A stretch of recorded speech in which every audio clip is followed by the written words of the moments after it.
Good morning everyone. आप सभी का स्वागत है हमारे चैनल पे। और आज है 23 अक्टूबर। आप स्क्रीन पे देख पा रहे होगे। आज है 23 अक्टूबर।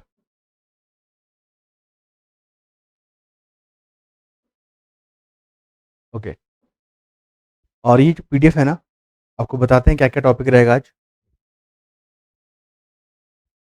आप देख रहे हैं आज के टॉपिक में हम लोग क्या क्या एनालिसिस करने वाले हैं। बहुत इंपॉर्टेंट टॉपिक है, आपके मेंस में ना बहुत हेल्प करेगा ये टॉपिक आज। देखिए, आज है 23 अक्टूबर 2025। ठीक है। आज हम लोग देखेंगे भारत और अमेरिका का रिलेशन। भारत वर्सेस अमेरिका, ये हॉट टॉपिक है इस बार का। रिलेशन को हम लोग देखेंगे कि भारत और अमेरिका के बीच में तनाव जो हुए हैं उसके पीछे मुख्य वजह क्या है। ठीक है, क्योंकि अभी आपने देखा ट्रंप जो है ना, उन्होंने मोदी जी के साथ फोन पे बातचीत किया। तो कौन से मुद्दे पे बातचीत हुआ उसको लेकर। ठीक है, और ये आपका आंसर भी रेडी है कि भारत और अमेरिका के बीच में जो प्रमुख विवादित मुद्दे हैं उसके बारे में यहाँ पे आंसर आपके लिए तैयार किया गया है। तो यहाँ पर देखिए, डिजिटल अरेस्ट। ठीक है, डिजिटल अरेस्ट क्या होता है। अरेस्ट, ठीक है, डिजिटल अरेस्ट क्या होता है। और इस पे आरबीआई गवर्नर और चीफ जस्टिस ऑफ इंडिया, इन्होंने बहुत बड़ा चिंता जाहिर किया है। उसको देखेंगे हम लोग।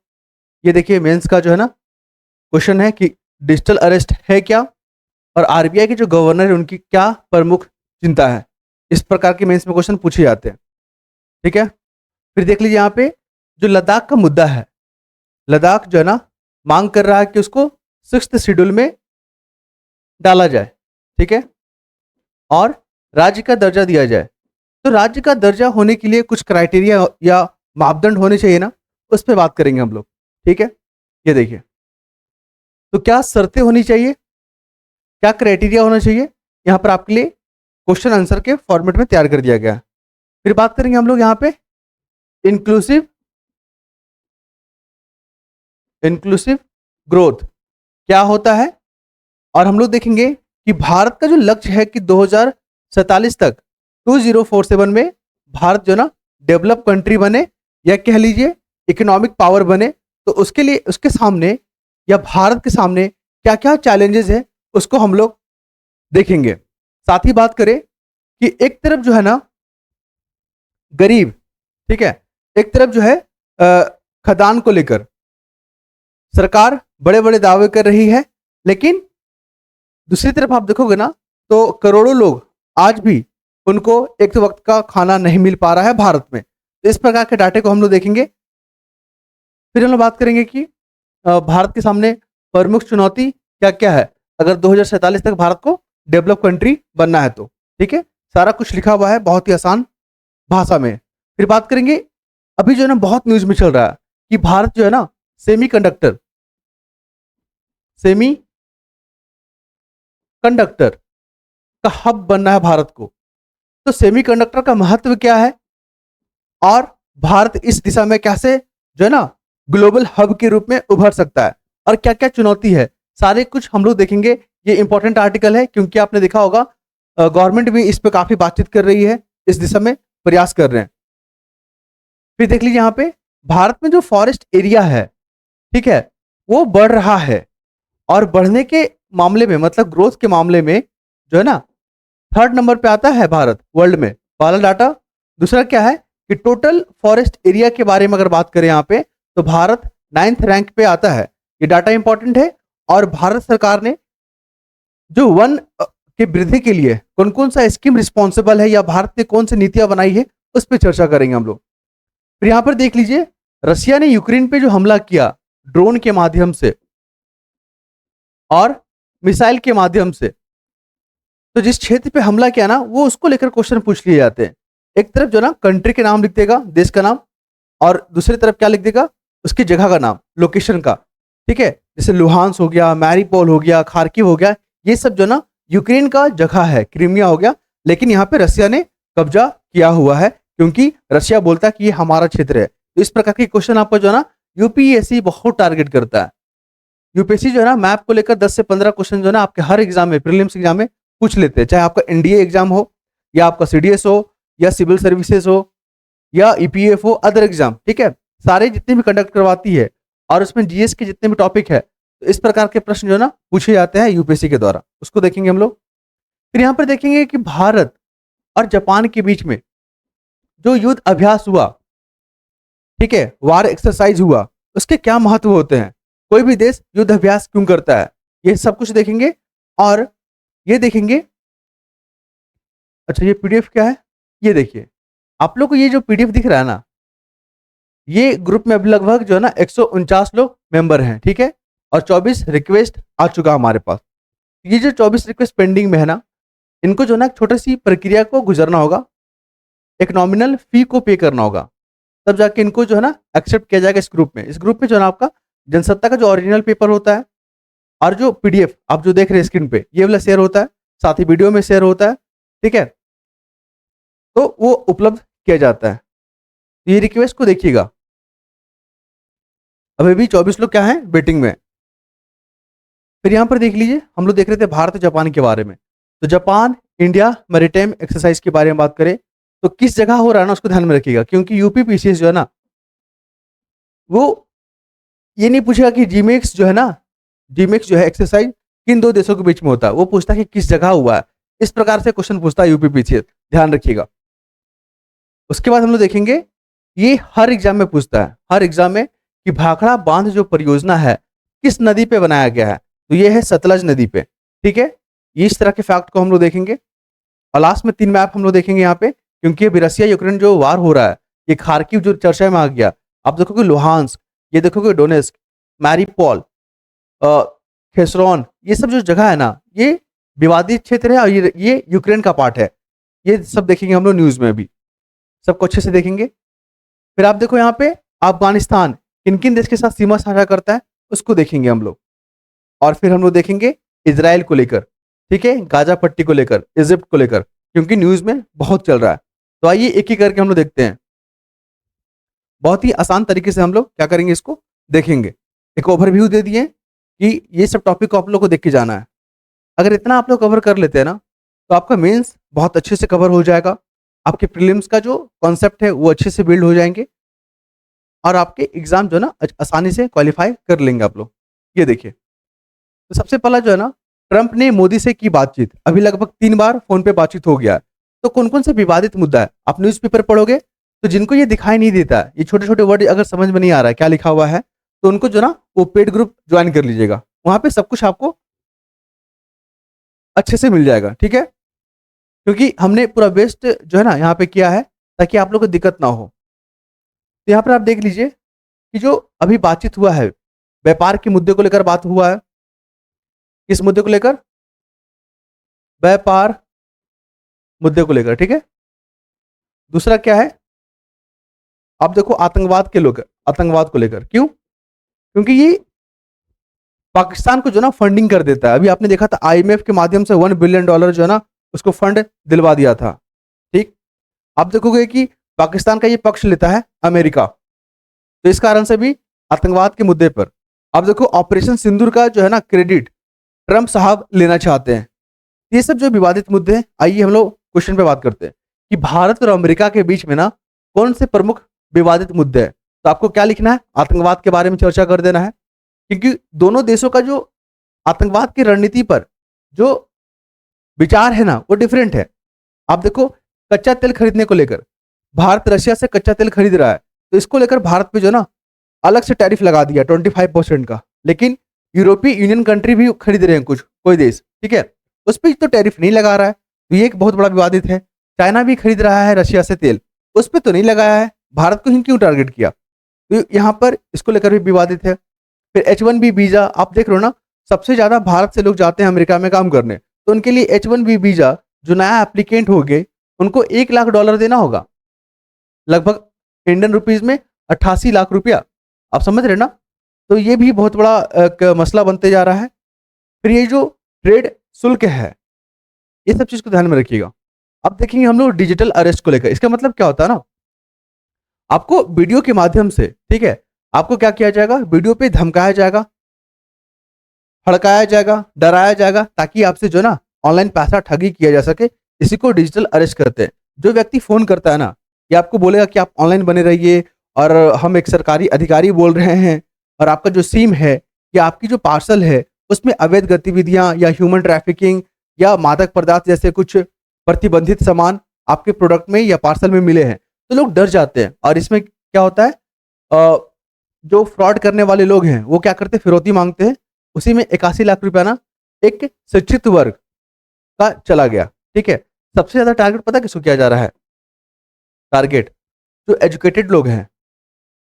एजुकेटेड तो हैं लेकिन अपडेट नहीं है, डिजिटल अरेस्ट के मामले में उनको पता ही नहीं है। उनको लग रहा है कि अब हम रिटायर हो गए तो हमें अब जानकारी रखने की जरूरत नहीं है, हमें अवेयर रहने की जरूरत नहीं है। आपको अवेयर सबसे ज्यादा रहने की जरूरत है, क्योंकि जो हैकर लोग हैं या जो फ्रॉड करने वाले लोग हैं, ठीक है, जो धोखाधड़ी करते हैं, वो आप ही को टारगेट करेंगे। तो कुल मिलाकर जो क्वेश्चन पूछा जाएगा ना कि डिजिटल अरेस्ट है क्या और इस पे आरबीआई गवर्नर की क्या चिंता है, तो आप देखो ना, पीड़ित को वीडियो कॉल पर क्या किया जाता है, हिरासत में या अरेस्ट कर लिया जाता है। उसको वीडियो से हिलने तक नहीं दिया जाता है, क्योंकि उसको इतना डराया जाता है, धमकाया जाता है ना, कि लोग फिर जो है ना वीडियो कॉल को कट ही नहीं कर पाते। अगर सपोज कि हमारे पास कॉल आ जाएगा इस तरह का, तो क्या लगता है हम फोन कट नहीं कर देंगे? बिल्कुल कर देंगे। और साइबर जो वहाँ पे जो पुलिस स्टेशन है हमारा, वहाँ पे जाके क्या करेंगे, कंप्लेन करेंगे। या आई थिंक 143 पे आप कॉल कर सकते हैं, कंप्लेन कर सकते हैं, 143 या 139, आप लोग हमें कमेंट करके बताइएगा। ठीक है, आई थिंक 143 पे कॉल कर सकते हैं आप और शिकायत को दर्ज कर सकते हैं। इस तरह के जो है ना कॉल हमारे पास आ रहे हैं। तो यहाँ पे जो आरबीआई गवर्नर है उनका मेन कंसर्न क्या है कि जो वित्तीय प्रणाली है हमारा, जो फाइनेंशियल जो सिस्टम है, जो वित्तीय प्रणाली है, ठीक है, उसको नुकसान ना पहुंचे और जो डिजिटल विश्वास है उसको चोट ना पहुंचे। इसी को लेकर जो है ना साइबर सुरक्षा को मजबूत करने की जरूरत है। और डिजिटल साक्षरता, ये कह लीजिए फाइनेंशियल लिटरेसी कह लीजिए या डिजिटल लिटरेसी कह लीजिए, उसको मजबूत करने की जरूरत है। ठीक है, चलिए अब यहाँ पर देख लीजिए लद्दाख का मामला। लद्दाख क्या डिमांड कर रहा है, 6th शेड्यूल में हमको रखा जाए और राज्य का दर्जा दिया जाए। तो जो मेन क्वेश्चन जो बनेगा आपसे, वो तो प्रीलिम्स में बनता है कि एक तरफ शेड्यूल का नाम दे देगा और उससे संबंधित प्रोविजन का नाम दे देगा। आर्टिकल 3 भी याद रखिए। मान लीजिए भारत का ही क्षेत्र को अगर राज्य बनाना है या यूटी बनाना है ना, तो आर्टिकल 3 में अमेंडमेंट करना पड़ता है, आर्टिकल 3 में। लेकिन मान लीजिए बांग्लादेश के क्षेत्र को भारत में शामिल करना है, तो आर्टिकल 2 में चेंजेस होगा, संशोधन होगा। ये फैक्ट भी पूछे गए, ध्यान रखिएगा प्रीलिम्स में। अब आते हैं मेंस का क्वेश्चन। तो ये जो राज्य बनाने का जो पावर है ना, वो संसद को दिया गया है। साथ ही आपको बता दें, जनसंख्या पर विचार किया जाएगा, क्षेत्रफल, प्रशासनिक सुविधा, सांस्कृतिक पहचान और आर्थिक संसाधन और जन भावना जैसे कारकों पे क्या किया जाएगा, विचार किया जाएगा, रिव्यू किया जाएगा, मूल्यांकन किया जाएगा, तब जाके इनको जो है ना राज्य का दर्जा दिया जाएगा। आपको बता दें राज्य का दर्जा क्यों नहीं मिल रहा लद्दाख को, क्योंकि वो चाइना के साथ जो है ना सीमा साझा करता है। और चाइना आपको पता है ना भारत के साथ काफी विवादित मुद्दे हैं सीमा को लेकर, ठीक है, बॉर्डर डिस्प्यूट को लेकर। आप लोग को अगर अच्छा लग रहा होगा तो आप लोग कमेंट करेंगे। फिर यहाँ पे इंक्लूसिव ग्रोथ, ठीक है, इंक्लूसिव ग्रोथ के बारे में बात किया गया है कि अब भी जो है ना पूरे वर्ल्ड में 30 करोड़ लोग को एक टाइम का खाना नहीं मिलता है। और कई देश जो है ना बड़े बड़े दावे करते हैं। आप देखोगे कई देश में इतने बड़े बड़े बिलियन वाले लोग हैं, जिनके पास प्रॉपर्टी बिलियन का है, वो लोग जो है ना हेल्प कर सकते हैं गरीबों को, गरीबी का, लेकिन वो लोग करते नहीं है, बहुत कम करते हैं। उसी पे ये आर्टिकल बात किया गया है। यहाँ पर बात करेंगे कि जो भूखमरी का जो समस्या है, वो दुनिया भर में एक वैश्विक समस्या बन गया है, भूखमरी। ठीक है, उसके बाद हम यहाँ पर देखेंगे कि जो देश एआई के क्षेत्र में या अंतरिक्ष के क्षेत्र में या आप देखो तकनीक के क्षेत्र में आगे बढ़ रहे हैं, लेकिन फिर भी वहां पे करोड़ों लोग आज भी भूखे हैं, ये बात किया जा रहा है भारत के संदर्भ में। ठीक है, फिर यहाँ पर आप देख लीजिए कि भारत की जो वैश्विक आर्थिक शक्ति बनना चाहता है, ये सपना जो भारत देख रहा है, तो उससे जो भूखमरी की जो समस्या है, गरीबी की जो समस्या है, जो सामाजिक असमानता है, उससे निपटने की जरूरत है। तो आइए क्वेश्चन कैसे पूछेगा मेंस में, यहाँ पर देखिए कि भारत को 2047 तक डेवलप कंट्री बनना है, तो क्या क्या चुनौतियों का सामना करना पड़ रहा है भारत को। तो यहाँ पर देखिए जो जनसंख्या विस्फोट है, पॉपुलेशन बढ़ रहा है ना, पूरी दुनिया में सबसे अधिक पॉपुलेशन किसका है? भारत का। फिर सामाजिक असंतुलन, ठीक है, शिक्षा और स्वास्थ्य को लेकर जो इंफ्रास्ट्रक्चर होना चाहिए, भ्रष्टाचार, प्रशासनिक दक्षता, क्लाइमेट चेंज, तकनीक का असमानता, ग्रामीण शहरी जो यहाँ पर अंतर है, इनोवेशन, बुनियादी ढांचे, रिसर्च एंड डेवलपमेंट पे ज्यादा खर्च नहीं होना, ये तमाम मुद्दे हैं जहां पे भारत को अच्छे से इन्वेस्ट करना होगा, अच्छे से काम करना होगा, ठीक है। तब जाके भारत जो है ना 2047 तक का जो सपना देखा है भारत, वो अचीव कर पाएगा भारत। इस तरह के मेंस में क्वेश्चन पूछे जाएंगे। अब आइए यहाँ पे सेमीकंडक्टर, देखिए इंपॉर्टेंस क्यों हो गया सेमीकंडक्टर। भारत जो है ना इसमें आत्मनिर्भर बनना चाहता है, क्योंकि आपने देखा लॉकडाउन के समय जब पूरा दुनिया ठहर गई थी, शांत हो गई थी, तो भारत को सप्लाई नहीं मिल रहा था। और आप देखोगे ना, आज जितने भी उपकरण हैं, डिजिटल उपकरण, चाहे फोन हो, चाहे मोबाइल हो या डिजिटल बोर्ड आप देख रहे हो ना, सब में आपका जो है ना सेमीकंडक्टर लगा होता है। कोई भी ऐसा उपकरण नहीं है जिसमें सेमीकंडक्टर नहीं लगा हुआ है। तो भारत जो है ना सेमीकंडक्टर के लिए दूसरे देशों पर निर्भर है। तो भारत का जो टेक्नोलॉजी, जो डिप्लोमेसी है, ठीक, या भारत की जो सॉफ्ट पावर है, या भारत को जो घेरने की नीति है चाइना का, आपने देखा कि चाइना ने अपने सेमीकंडक्टर को लेकर जो है ना, या रेयर अर्थ मिनरल से उसको एक्सपोर्ट को लेकर प्रतिबंध लगा दिया कि अभी हम सप्लाई नहीं करेंगे, और भारत को चाहिए सेमीकंडक्टर।